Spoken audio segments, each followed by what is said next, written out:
आज के इस प्रेस वार्ता का है कि सब लोग जानते हैं कि कोई भी संपत्ति, कोई भी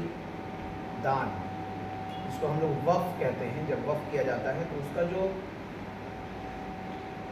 फ़ायदा होता है वो समाज के दबे कुचले गरीब ज़रूरतमंदों को उसका लाभ दिया जाता है, उनकी उत्थान के लिए उस पर काम किया जाता है। और निश्चित रूप से बिहार के माननीय मुख्यमंत्री श्री नीतीश कुमार जी, जो हमेशा अल्पसंख्यकों की उत्थान और उनके विकास का दम भरते हैं और ये जुमलों में अपने कहा करते हैं, लेकिन वहीं दूसरी तरफ जब हम लोग देखते हैं तो वक्फ की कई ऐसी प्रॉपर्टी है, कई ऐसी संपत्ति है। बिहार छोड़ दीजिए, आप सिर्फ और सिर्फ अगर हम पटना की बात करते हैं तो पटना राजधानी में कई ऐसी वक्फ प्रॉपर्टी है जिस पर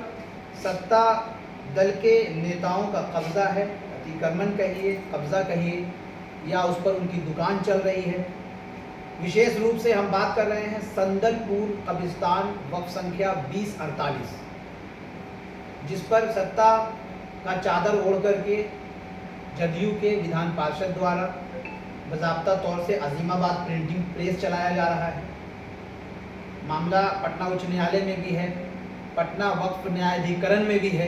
लेकिन उसके बावजूद उस कब्रिस्तान पर, जबकि कई पक्का कब्र अभी भी वर्तमान में वहाँ मौजूद है, उस कब्रिस्तान पर दफन मुर्दों के सीनों पर अजीमाबाद प्रिंटिंग प्रेस की मशीन चलाई जा रही है। तो मुसलमानों के हितैषी बनने वाले, मुसलमानों के अल्पसंख्यकों के उत्थान की बात करने वाले लोग कहाँ हैं? आखिर मुसलमान इस तरह का अपमान और इस तरह का ठेस कब तक सहेगा? इनके इस करतूत से पूरे बिहार का मुसलमान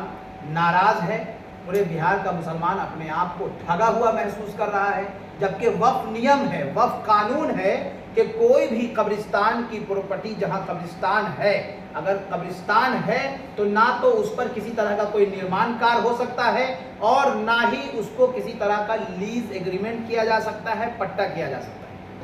और हम जिस वक्फ स्टेट की बात कर रहे हैं 2048 की, 2012 में ही बिहार सरकार के गृह विभाग के प्रधान सचिव द्वारा उसकी मापी करा के घेराबंदी का आदेश दिया गया है, लेकिन आज तक उसकी घेराबंदी नहीं हुई और आज के डेट में भी वहाँ प्रिंटिंग प्रेस का भवन मौजूद है, मशीनें चल रही हैं। तो इस तरह से बिहार के मुसलमानों को ठगने की और लुभा करके उनके वक्फ की संपत्तियों का जो इस्तेमाल हो रहा है,